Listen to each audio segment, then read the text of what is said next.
good evening. Welcome to Shh, It's Bedtime. Tonight's story, by popular demand, is The Velveteen Rabbit, or How Toys Become Real, by Margery Williams. The copy I've got is also illustrated, but at the moment, those aren't available for you.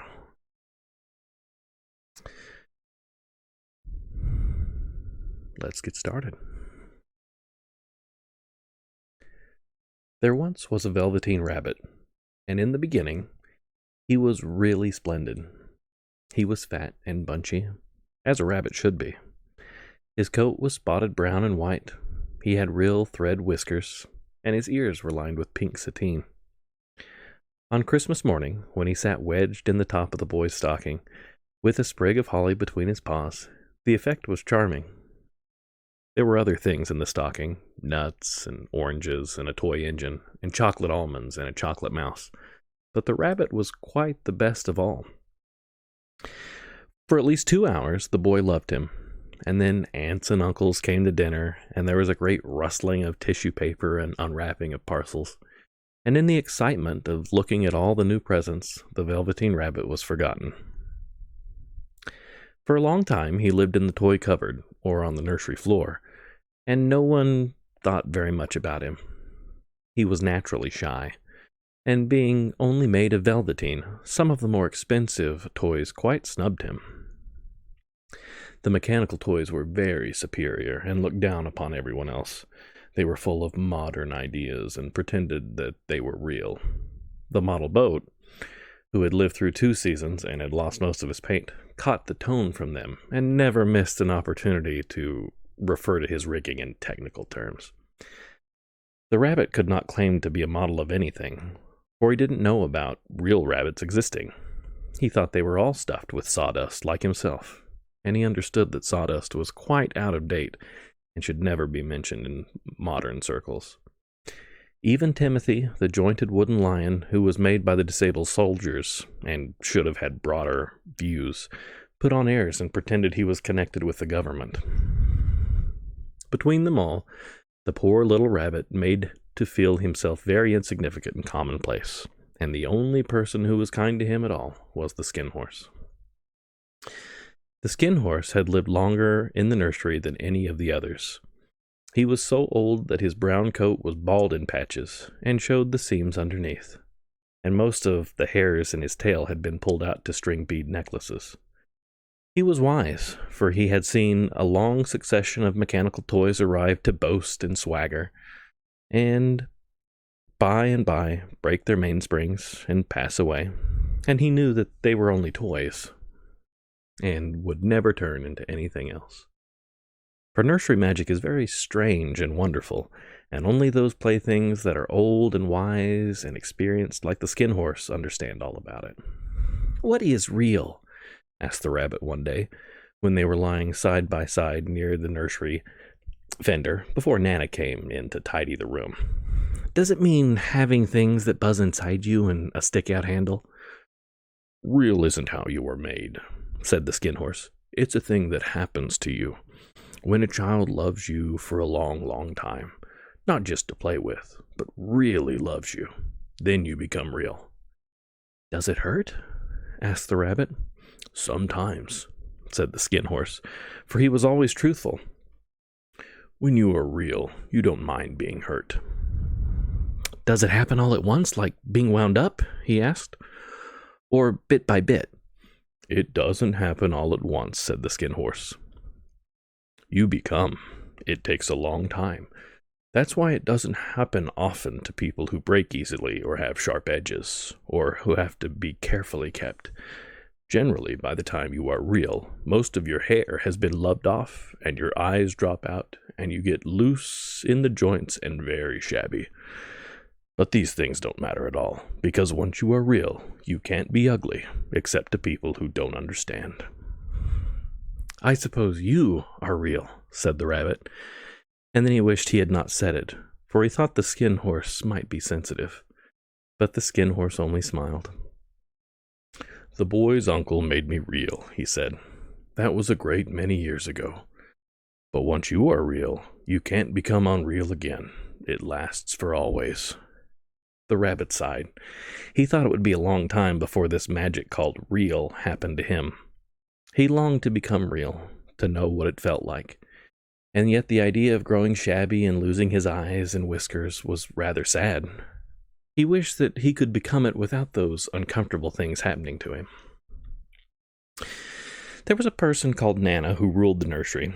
Sometimes she took no notice of the playthings lying about, and sometimes, for no reason whatsoever, she went swooping about like a great wind and hustled them away in the cupboards. She called this tidying up, and the playthings all hated it, especially the tin ones. The rabbit didn't mind so much, for wherever he was thrown, he came down soft. One evening, when the boy was going to bed, he couldn't find the china dog that always slept with him. Nana was in a hurry, and it was too much trouble to hunt for china dogs at bedtime. So she simply looked about her, and seeing that the toy cupboard door stood open, she made a swoop. "Here," she said, "take your old bunny. He'll do to sleep with you." And she dragged the rabbit out by the ear and put him into the boy's arm. That night, and for many nights after, the Velveteen Rabbit slept in the boy's bed. At first he found it rather uncomfortable, for the boy hugged him very tight, and sometimes he rolled over on him, and sometimes he pushed him so far into the pillow that the rabbit could scarcely breathe. And he missed, too, those long moonlight hours in the nursery, when all the house was silent, and his talks with the skin horse. But very soon he grew to like it, for the boy used to talk to him, and made nice tunnels for him under the bedclothes that he said were like the burrows the real rabbits live in. And they had splendid games together, in whispers, when Nana had gone away to her supper and left the night light burning on the mantelpiece. And when the boy dropped off to sleep, the rabbit would snuggle down close under his little warm chin and dream, with the boy's hand clasped close round him all night long. And so time went on, and the little rabbit was very happy. So happy that he never noticed how his beautiful velveteen fur was getting shabbier and shabbier, and his tail becoming unsewn, and all the pink rubbed off his nose where the boy had kissed him. Spring came, and they had long days in the garden, for wherever the boy went, the rabbit went too. He had rides in the wheelbarrow, and picnics on the grass, and lovely fairy huts built for him under the raspberry canes behind the flower border. And once, when the boy was called away suddenly to go out to tea, the rabbit was left out on the lawn until long after dusk, and Nana had to come and look for him with the candle, because the boy couldn't go to sleep unless he was there. He was wet through and through with dew, and quite earthy from diving into the burrows the boy had made for him in the flower bed, and Nana grumbled as she rubbed him off with a corner of her apron. "You must have your old bunny," she said. "Fancy all that fuss for a toy." The boy sat up in bed and stretched out his hands. "Give me my bunny," he said. "You mustn't say that. He isn't a toy. He's real." When the little rabbit heard that, he was happy, for he knew that what the skin horse had said was true at last. The nursery magic had happened to him, and he was a toy no longer. He was real. The boy himself had said it. That night he was almost too happy to sleep, and so much love stirred in his little sawdust heart that it almost burst. And into his boot-button eyes, that had long ago lost their polish, there came a look of wisdom and beauty, so that even Nana noticed it next morning when she picked him up and said, "I declare if that old bunny hasn't got quite a knowing expression." That was a wonderful summer. Near the house where they lived there was a wood, and in the long June evenings the boy liked to go there after tea to play. He took the Velveteen Rabbit with him, and before he wandered off to pick flowers or play at brigands among the trees, he always made the rabbit a little nest somewhere among the bracken, where he would be quite cozy, for he was a kind-hearted little boy, and he liked Bunny to be comfortable. One evening, while the rabbit was lying there alone, watching the ants that ran to and fro between his velvet paws in the grass, he saw two strange beings creep out of the tall bracken near him. They were rabbits like him, but quite furry and brand new. They must have been very well made, for their seams didn't show at all, and they changed shape in a queer way when they moved. One minute they were long and thin, and the next minute they were fat and bunchy, instead of always staying the same, like he did. Their feet patted softly on the ground, and they crept quite close to him, twitching their noses, while the rabbit stared hard to see which side the clockwork stuck out, for he knew that people who jump generally have something to wind them up, but he couldn't see it. They were evidently a new kind of rabbit altogether. They stared at him, and the little rabbit stared back, and all the time their noses twitched. "Why don't you get up and play with us?" one of them said. "I don't feel like it," said the rabbit, for he didn't want to explain that he had no clockwork. "Oh," said the furry rabbit, "it's as easy as anything," and he gave a big hop sideways and stood on his hind legs. "I don't believe you can," he said. "I can," said the little rabbit. "I can jump higher than anything." He meant when the boy threw him, but of course he didn't want to say so. "Can you hop on your hind legs?" asked the furry rabbit. That was a dreadful question, for the Velveteen Rabbit had no hind legs at all. The back of him was made all in one piece, like a pincushion. He sat still in the bracken and hoped that the other rabbits wouldn't notice. "I don't want to," he said again. But the wild rabbits have very sharp eyes, and this one stretched out his neck and looked. "He hasn't got any hind legs," he called out. "Fancy a rabbit without any hind legs," and began to laugh. "I have," cried the little rabbit. "I have got hind legs, and I am sitting on them." "Then stretch them out and show us, like this," said the wild rabbit, and he began to whirl around and dance, till the little rabbit got quite dizzy. "I don't like dancing," he said. "I'd rather sit still." But all the while he was longing to dance, for a funny new tickly feeling ran through him, and he felt he would give anything in the world to be able to jump about like these rabbits did. The strange rabbit stopped dancing and came quite close. He came so close this time that his long whisker brushed the Velveteen Rabbit's ear, and then he wrinkled his nose suddenly and flattened his ears and jumped backwards. "He doesn't smell right," he exclaimed. "This isn't a rabbit at all. He isn't real." "I am real," said the little rabbit. "I am real. The boy said so," and he nearly began to cry. Just then there was a sound of footsteps, and the boy ran past near them, and with a stamp of feet and a flash of white tails, the two little strange rabbits disappeared. "Come back and play with me," called the little rabbit. "Oh, do come back. I know I'm real." But there was no answer. Only the little ants ran to and fro, and the bracken swayed gently where the two strangers had passed. The Velveteen Rabbit was all alone. "Oh dear," he thought. "Why did they run away like that? Why couldn't they stop and talk to me?" For a long time he lay very still, watching the bracken and hoping that they would come back. But they never returned. And presently the sun sank lower, and the little white moths fluttered out, and the boy came and carried him home. Weeks passed, and the little rabbit grew very old and shabby, but the boy loved him just as much. He loved him so hard that he loved all his whiskers off, and the pink lining to his ears turned gray, and his brown spots faded. He began to lose his shape, and he scarcely looked like a rabbit anymore, except to the boy. To him he was always beautiful, and that was all that the little rabbit cared about. He didn't mind how he looked to other people, because the nursery magic had made him real, and when you are real, shabbiness doesn't matter. And then one day, the boy was ill. His face grew very flushed, and he talked in his sleep, and the little boy was so hot that it burned the rabbit when he held him close.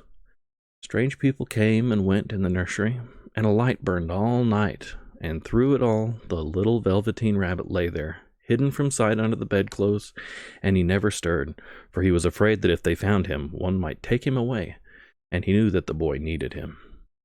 It was a long, weary time, for the boy was too ill to play, and the little rabbit found it rather dull with nothing to do all day long. But he snuggled down patiently, and looked forward to the time when the boy should be well again, and they would go out in the garden amongst the flowers and butterflies and play splendid games in the raspberry thicket like they used to. All sorts of delightful things he planned, and while the boy lay half asleep, he crept up close to the pillow and whispered them in his ear. And presently the fever turned, and the boy got better.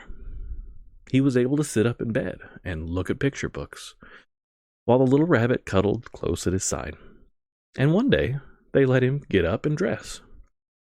It was a bright, sunny morning, and the windows stood wide open. They'd carried the boy out onto the balcony, wrapped in a shawl, and the little rabbit lay tangled up among the bedclothes, thinking. The boy was going to the seaside tomorrow. Everything was arranged, and now it only remained to carry out the doctor's orders.